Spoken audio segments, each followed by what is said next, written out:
आए दिन इलेक्शन होने वाले हैं बिहार में 2025 में। उस इलेक्शन की तैयारी लगभग सभी पार्टियां शुरू कर चुकी हैं।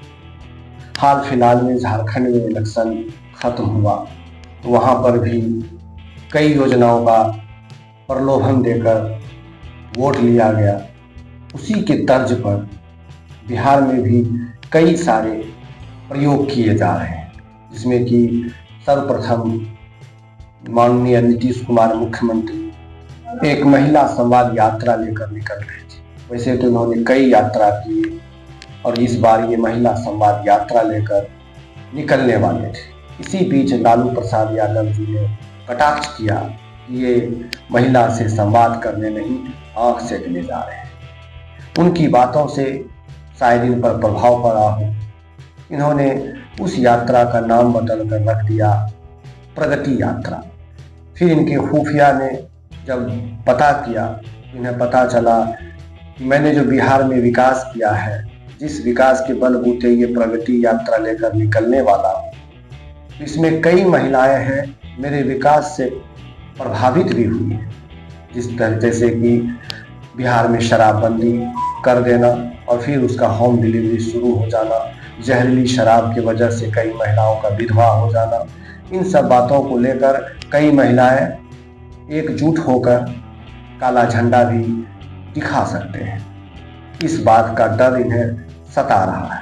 आगे क्या होने वाला है ये नीतीश कुमार ही बता सकते हैं। अब दूसरी तरफ इनके विपक्षी नेता तेजस्वी प्रसाद यादव, जो कि मुख्यमंत्री का कुर्सी पाने के लिए बेताब हैं, लालायित हैं और कई तरह के घोषणा पे घोषणा वो करते जा रहे हैं। इसी बीच ये झारखंड से प्रभावित होकर बिहार में माई बहिन मान योजना, जिसमें कि ये प्रत्येक महिला को 2500 रुपये देकर महिलाओं का सम्मान है। बिहार की जनता को ये सोचना चाहिए, समझना चाहिए, जब उनके घर परिवार में कोई लड़के या लड़कियां जवान हो जाते हैं, बैठकर खाने लगते हैं, तो उनको रोजगार के लिए प्रेरित करते हैं। कई तरह के फॉर्म फिलअप करवाए जाते हैं, नौकरी लेने के लिए तरह तरह के हथकंडे अपनाए जाते हैं या फिर कोई रोजगार देकर उनको आगे बढ़ने के लिए प्रेरणा देते हैं। जब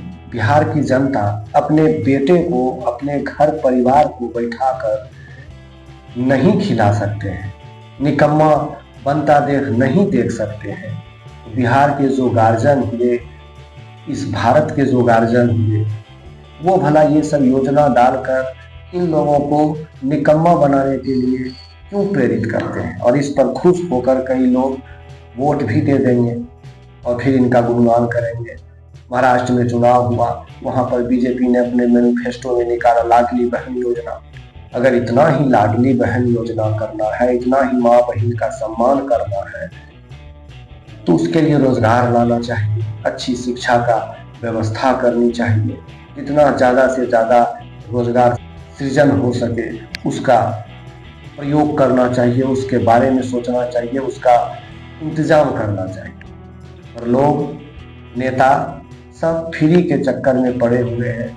वहाँ केजरीवाल दिल्ली में मुफ्त में बिजली दे रखे हैं। अगर सरकारी लाभ लेना ही है तो मुफ्त में क्यों लिया जाए। हम सरकार से ऐसा सहारा लें जिससे कि खुद पर निर्भर होकर हम देश को और आगे प्रगति की ओर ले चलें। ऐसा कुछ करने का ठाने जिसमें कि जनता और सरकार दोनों मिलकर ये सामंजस्य बैठा सके। और हर तरफ देखो तो लूट मची है। आखिर इतिहास गवाह है कि बड़े से बड़े राजा भी यदि हुए तो उनका भी बेटा अगर काबिल नहीं हुआ, बाहुबली नहीं हुआ, शक्ति नहीं हुआ, ताकत नहीं हुआ, वीर नहीं हुए, तो उनके राज को छीन लिया गया। अगर बैठकर भी किसी ने खाया तो कई लोगों के पुश्तों से अर्जी जमीन, अर्जी धन को बर्बाद कर दिया गया, खा लिया गया, चौपट कर दिया गया, खत्म हो गया। तो फिर ये बिहार में नेताओं की जो होड़ लगी हुई है कि मुझे मुख्यमंत्री बना दो, मुझे प्रधानमंत्री बना दो, तो मुफ्त में मैं तुम्हें 2500 दे रहा हूँ, तो कोई 2100 दे रहे, कोई 2000 दे रहे। आखिर आप इस देश को, बिहार को कहाँ ले जा रहे हैं। मुफ्त में देकर आप उन्हें निकम्मा बना रहे हैं। एक तो पहले से बिहार की जनता अशिक्षित है, कमजोर है, गरीब है, और फिर से उन्हें 2500 रुपये का आदत लगाकर जो भी कमाने के लिए भी सोचते होंगे वो निश्चिंत हो रहे हैं कि पिछली अगली बार यही सरकार आए जो मुफ्त में हमें कम से कम भात रोटी दे सके। तो अब यहाँ की जनता को सोचना चाहिए कि हमें भात रोटी मुफ्त की लेनी है या अपने बाजू, अपने बाहुबल से कमाकर अपने लिए भोजन का व्यवस्था करना है। ये हालत हो चुकी है अपने देश की। हर तरफ जहां भी देखें मुफ्त में कुछ न कुछ बांटने में लगे हो।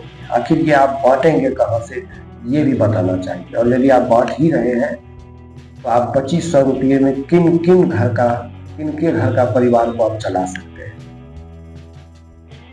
अगर आप कभी कोई सभा करते हैं नेतागण, तो आने में आपकी सुरक्षा में लाखों करोड़ों रुपये खर्च हो जाते हैं, पता नहीं चलता। और ऊपर से बिहार की जनता को आप बैठाकर खिलाने के बारे में प्रलोभन दे रहे हैं, 2500 दूंगा, 2000 दूंगा, 1000 दूंगा, पर इन्हें शिक्षित कर दूंगा, इनके हाथों में किताब दे दूंगा, इन्हें उतना लायक बना दूंगा ये खुद से अपना रोजगार सृजन कर सके, ये किसी नेता ने नहीं कहा।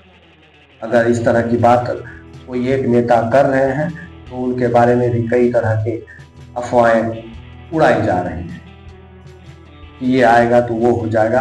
पर बच्चों को शिक्षित करने की, खुद पर निर्भर होने की बात अगर कोई कर रहा है तो अभी एक ही है जो नई नवेली पार्टी जन सुराज है, उनके मुंह से सुनने को मिल रहा है कि हम सबको शिक्षित करेंगे, रोजगार देंगे। बाकी नेताओं से तो हम यही सुनते आ रहे हैं कि आपको हम मुफ्त में बिजली देंगे, तो कभी किसी योजना का नाम लेकर मुफ्त में पैसे बांटेंगे। आखिर ये वोट खरीदना ही हुआ, बस फर्क इतना है कि किसी योजना का एक नाम लगा दिए ताकि ये, जैसे कहा जाता है, ब्लैक पैसे को व्हाइट कैसे किया जाए। तो इस वोट को खरीदने के लिए एक तरकीब लगाए, तो उसमें एक योजना लगा दिया, मुफ्त में हम बांटेंगे। आखिर आप मुफ्त में बांट कर बिहार को कितना अमीर और कितना समृद्धशाली बना देंगे, ये जनता को सोचना होगा, इस पर चिंतन मनन करना होगा। और जब तक जनता नहीं जगेगी तब तक उनका यही हाल होगा और ये लोग हवाई जहाज से उड़ेंगे और आप 2500 रुपये लेकर नमक रोटी खाकर गदगद रहिए।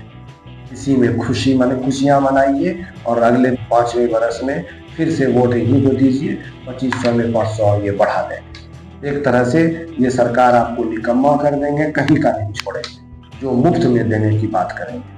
अब फैसला आपके हाथों में है कि आप मुफ्त की रोटी लेंगे या खुद पर निर्भर बनना चाहेंगे।